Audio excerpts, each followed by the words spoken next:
साथियों नमस्कार। RAS pre 2023 के लिए साइंस एंड टेक्नोलॉजी की जो आज की हमारी पहली क्लास है उसमें हम बात करेंगे साइंस एंड टेक्नोलॉजी के सिलेबस के बारे में। हम बात करेंगे कि साइंस एंड टेक्नोलॉजी के सिलेबस में क्या क्या बिंदु दिए गए हैं, इन बिंदुओं को कितनी क्लासेस में हमारे द्वारा कवर किया जाएगा, साथ ही साथ इन क्लासेस को कवर करने में कितना समय हमें लगने वाला है और किस क्रम में इन क्लासेस को हम कवर करेंगे, अर्थात कौन सा टॉपिक हम पहले कवर करेंगे और कौन सा टॉपिक बाद में हम कवर करने वाले हैं। साथ ही साथ पूरी कोर्स को डिजाइन करने के लिए किस प्रकार के रिसोर्सेज या संसाधनों का इस्तेमाल किया गया है, इन सभी के बारे में हम आज की क्लास में चर्चा करेंगे।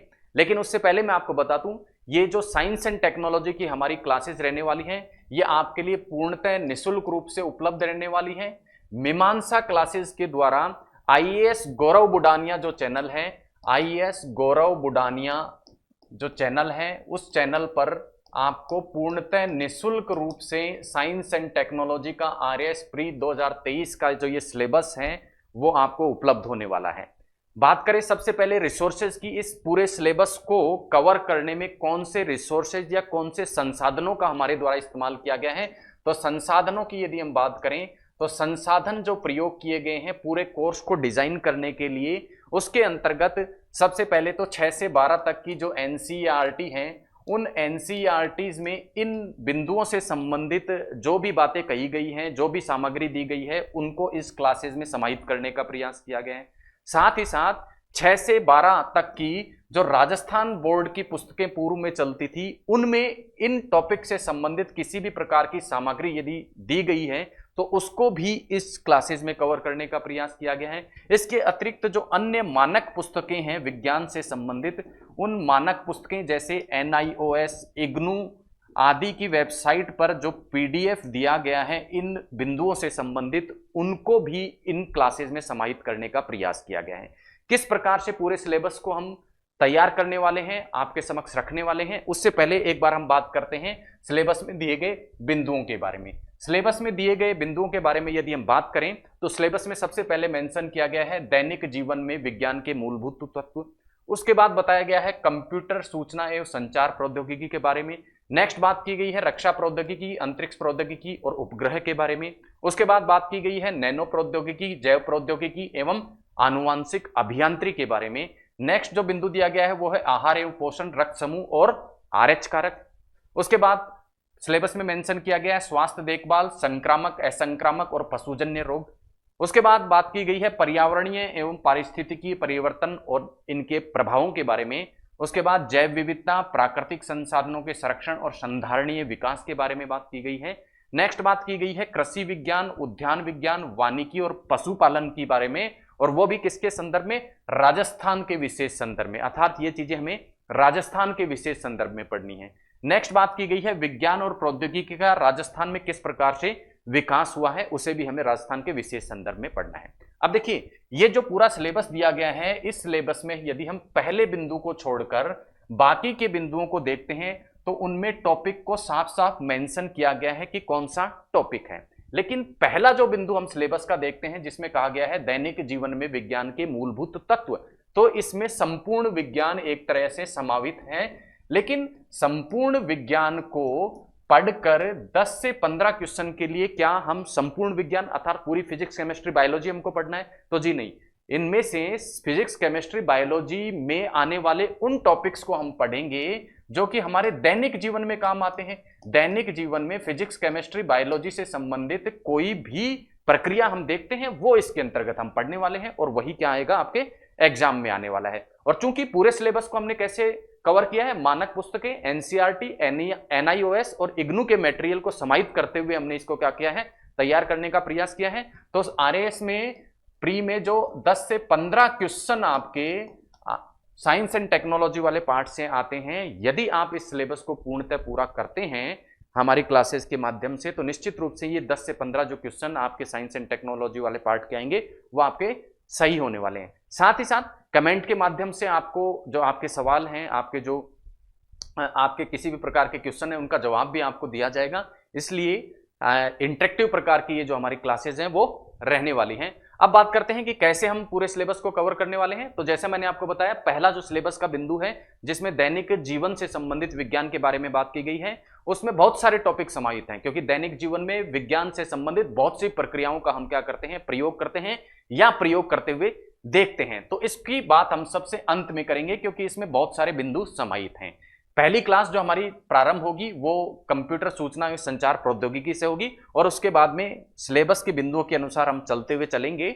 और जो सेकंड लास्ट वाला हमारा टॉपिक है जिसमें बात की गई है कृषि विज्ञान, उद्यान विज्ञान, वानिकी और पशुपालन, राजस्थान के विशेष संदर्भ में, इसके बारे में हम साइंस एंड टेक्नोलॉजी में बात न करते हुए हम बात करेंगे इकोनॉमिक सर्वे में, क्योंकि यहां से इस बिंदु से जो प्रश्न निकलते हैं वो मुख्यतः आंकड़ों के रूप में निकलते हैं। कृषि विज्ञान, उद्यान विज्ञान, वानिकी और पशुपालन से संबंधित जो आंकड़े हैं उससे निकलते हैं, और उन सभी आंकड़ों को राजस्थान के इकोनॉमिक सर्वे में कवर किया गया है। इसलिए इन बिंदुओं की हम बात करेंगे। इस वाले बिंदु की हम बात करेंगे जो हमारी इकोनॉमिक सर्वे वाला जो सेक्शन है उसमें। अभी के लिए हम बात करेंगे बाकी के जो टॉपिक्स हैं साइंस एंड टेक्नोलॉजी से संबंधित उनकी। पूरे जो सिलेबस है उसको हमने प्रयास किया है कि 49 क्लासेस में हम कवर कर दें, तो पूरा 49 जो क्लासेस हैं उसमें इस सिलेबस के सभी बिंदुओं को कवर कर लिया जाएगा। अब 49 क्लासेस देखो आपको ऐसा लग रहा है कि 49 मतलब बहुत लंबी क्लासेस हो जाएंगी, लेकिन नहीं, क्लासेस को हमने किस प्रकार से डिजाइन किया गया है कि ज्यादातर जो क्लासें हैं वो 30 मिनट से 35 मिनट की रहने वाली हैं। कुछ कुछ क्लासें 1 घंटे की भी हो सकती हैं, लेकिन यदि संपूर्ण एवरेज को हम देखें तो पूरा साइंस एंड टेक्नोलॉजी वाला जो पोर्शन है उसको हम आपको 25 घंटे में आपको पूरा करवाने वाले हैं, यानी पूरी 49 क्लासें 25 घंटे के अंदर अंदर जो है आपकी पूरी हो जाएंगी। किस प्रकार से क्लासेस का क्रम रहेगा आइए एक बार उसको भी देख लेते हैं। सबसे पहले हम बात करेंगे जो हमारी पहली क्लास होगी उसमें सिलेबस के डिस्कशन के बारे में, जो कि अभी हो रही है। हम सिलेबस का डिस्कशन, सिलेबस का विश्लेषण और क्या हमारी कार्य योजना रहेगी उसके बारे में पहली क्लास में बात करेंगे। नेक्स्ट सेकंड क्लास में हम बात करेंगे कंप्यूटर के सामान्य ज्ञान के बारे में। नेक्स्ट हमारी जो बात रहेगी वो रहेगी कंप्यूटर नेटवर्क और इसके प्रकार के बारे में। उसके बाद हम नेक्स्ट बात करने वाले हैं संचार प्रौद्योगिकी के सिद्धांतों के बारे में। उसके बाद हम बात करेंगे संचार प्रौद्योगिकी से संबंधित शब्दावली के बारे में। नेक्स्ट हमारी जो क्लास रहेगी वो रहेगी संचार प्रौद्योगिकी और उसके अंतर्गत भी मोबाइल संचार के विषय में। उसके बाद हम बात करेंगे रक्षा तकनीकी, डिफेंस टेक्नोलॉजी के बारे में, जिसमें हम मुख्य रूप से मिसाइल और अन्य जो सशस्त्र जो एपरेटस होते हैं जो युद्ध में उपकरण काम में आते हैं उसके बारे में बात करेंगे। उसके बाद हम स्पेस टेक्नोलॉजी में बात करेंगे, जिसमें पहले हम देखेंगे उपग्रह और अंतरिक्ष तकनीकी के परिचय के बारे में, स्पेस टेक्नोलॉजी के परिचय के बारे में। उसके बाद हम बात करेंगे स्पेस टेक्नोलॉजी के अंतर्गत ही उपग्रहों के प्रकारों के बारे में। नेक्स्ट क्लास में हम बात करेंगे नैनो टेक्नोलॉजी के बारे में, और नैनो टेक्नोलॉजी को पढ़ने के बाद अगली क्लास में हम बात करेंगे जैव प्रौद्योगिकी या बायोटेक्नोलॉजी के बारे में, और बायोटेक्नोलॉजी से संबंधित एक फील्ड जेनेटिक इंजीनियरिंग या आनुवंशिक अभियांत्रिकी की हम बात करेंगे। उससे अगली क्लास में हम बात करेंगे जैव प्रौद्योगिकी के एप्लीकेशन या अनुप्रयोगों के बारे में। नेक्स्ट क्लास में हम बात करेंगे आहार और पोषण के बारे में, फूड एंड न्यूट्रिशन के बारे में। फूड एंड न्यूट्रिशन के बारे में से आगे जो हमारी क्लास रहेगी वो ब्लड ग्रुप और RH फैक्टर के बारे में रहेगी। अगली जो हमारी क्लास रहेगी वो रहेगी स्वास्थ्य एवं मानव रोग, जिसमें हम संक्रामक और असंक्रामक रोगों के बारे में बात करने वाले हैं। उससे अगली क्लास में हम कुछ असंक्रामक रोगों जैसे कोविड-19 जो कि बहुत ही चर्चा में था, इससे क्वेश्चन निकलने की संभावना है, इसलिए इसकी हम डिटेल में बात करेंगे। किस प्रकार की जो वैक्सीन इसके लिए विकसित की गई थी उनकी भी हम डिटेल में बात करेंगे। इसके अलावा कुछ अन्य असंक्रामक और संक्रामक रोग जैसे एड्स, कैंसर और डायबिटीज के बारे में हम इस क्लास में बात करेंगे। अगली जो हमारी क्लास रहेगी उसमें हम पर्यावरणीय और पारिस्थितिकी परिवर्तन और उसके प्रभावों के बारे में बात करेंगे। नेक्स्ट क्लास में बात करेंगे बायोडायवर्सिटी और उसकी संरक्षण पद्धतियों के बारे में। उससे अगली क्लास में बात करेंगे बायोडायवर्सिटी के अंतर्गत जो भारत के प्रमुख नेशनल पार्क, राष्ट्रीय पार्क और जो अभ्यारण्य हैं उसके बारे में। उससे अगली जो हमारी क्लास रहेगी उसमें हम बात करेंगे बायोडायवर्सिटी के संबंध में हॉटस्पॉट क्या होते हैं और मैग्रोव क्या होते हैं तथा कोरल क्या होते हैं और इनका वितरण विश्व में और भारत में कहां कहां पाया जाता है उसके विषय में। उससे अगली जो 21वीं हमारी क्लास रहेगी उसमें हम बायोडायवर्सिटी का जो अंतर्राष्ट्रीय प्रयास है बायोडायवर्सिटी को बचाने के लिए उनके बारे में हम बात करने वाले हैं। और नेक्स्ट क्लास में हम राष्ट्रीय प्रयासों अर्थात बायोडायवर्सिटी को संरक्षित रखने के लिए राष्ट्रीय स्तर पर, भारत के राष्ट्रीय स्तर पर किस प्रकार के प्रयास किए जा रहे हैं उसके विषय में बात करेंगे।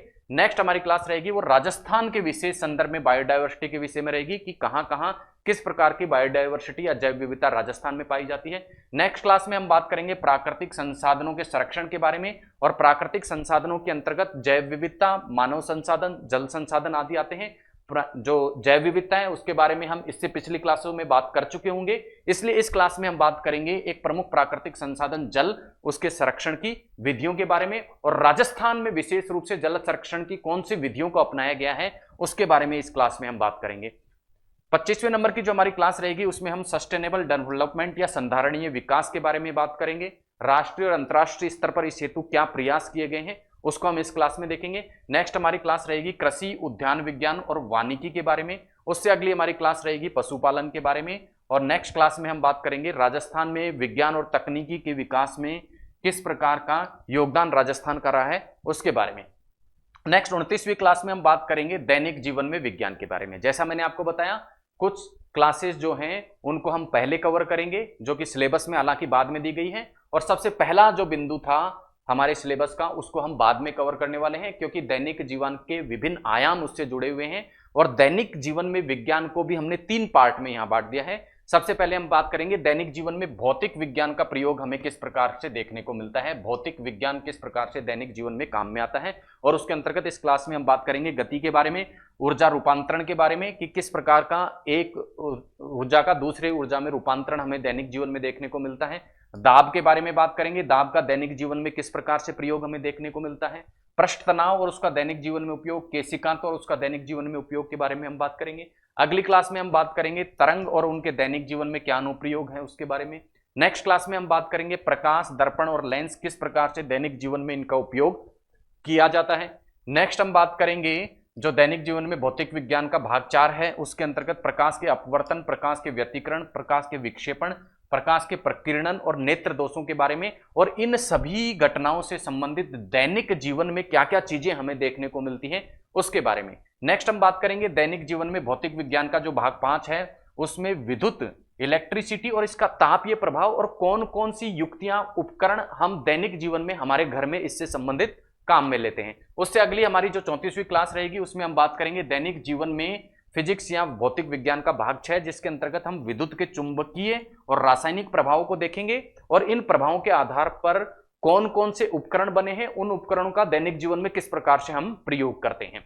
नेक्स्ट हमारी जो क्लास रहेगी भाग 7 रहेगा दैनिक जीवन में भौतिक विज्ञान का। इसमें हम बात करेंगे हीट, उष्मा और इसके दैनिक जीवन में एप्लीकेशंस के बारे में। नेक्स्ट हमारी क्लास रहेगी उसमें हम बात करेंगे भौतिक विज्ञान का दैनिक जीवन में क्या योगदान है, भाग 8। इसमें हम गुरुत्वाकर्षण और इसके कुछ एप्लीकेशन जो हमें दैनिक जीवन में देखने को मिलते हैं उसके बारे में।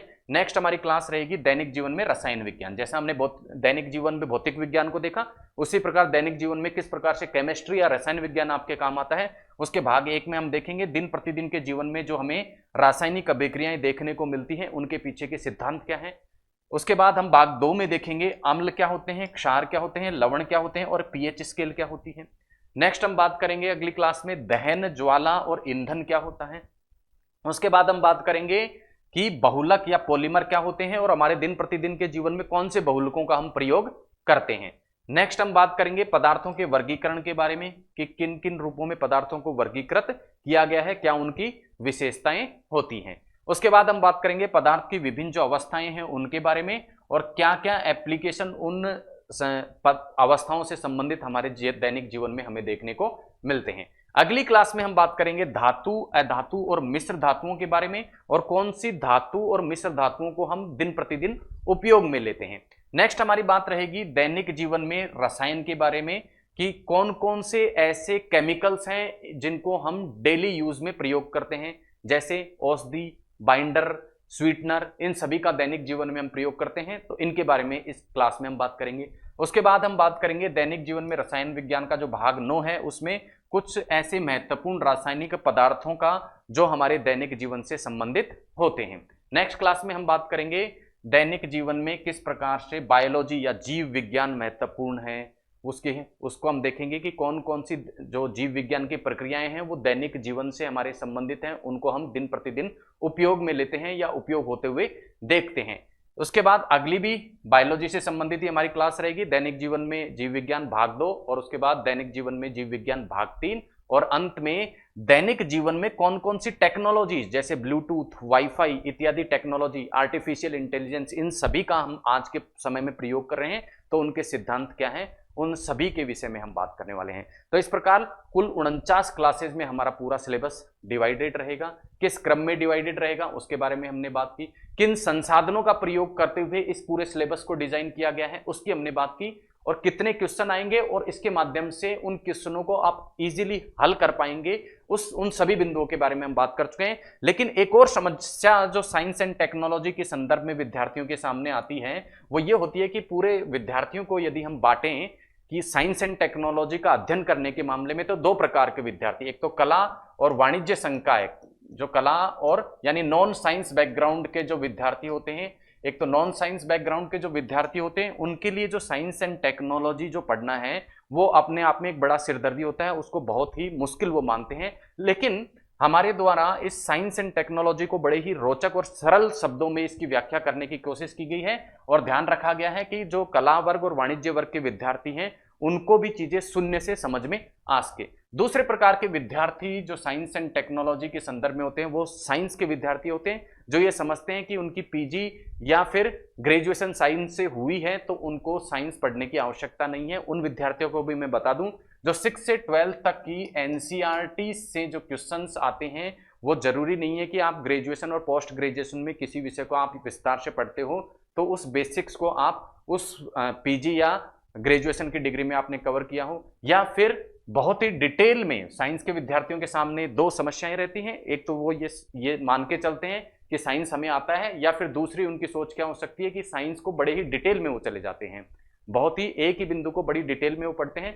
तो मैं आपको बता दूं कि ना तो ये कोई यूजी का एग्जाम है अर्थात ग्रेजुएशन का या पोस्ट ग्रेजुएशन का, या कोई विज्ञान और प्रौद्योगिकी में स्पेशलिटी का ये एग्जाम नहीं है, केवल general and science and technology के बारे में यहाँ बात की गई है, जहां जनरल साइंस एंड टेक्नोलॉजी के बेसिक सिद्धांत आपको पता होने चाहिए। तो साइंस के विद्यार्थियों से मेरा निवेदन है कि वो किसी भी सब्जेक्ट में किसी भी साइंस एंड टेक्नोलॉजी के बिंदु पर इतना डीप ना जाएं, केवल उतना ही अध्ययन करें जितना कि आवश्यक है परीक्षा की दृष्टि से। और आर्ट्स वाले जो विद्यार्थी हैं वो इस साइंस एंड टेक्नोलॉजी को बहुत ही हार्ड ना समझें, क्योंकि बिल्कुल सरल भाषा में इसको कवर कराने का हमारे द्वारा प्रयास किया गया है। तो मिलते हैं अगली क्लास में, और पहली क्लास के साथ हमारा जो विज्ञान और तकनीकी साइंस एंड टेक्नोलॉजी वाला जो पोर्शन है उसको हम प्रारंभ करेंगे।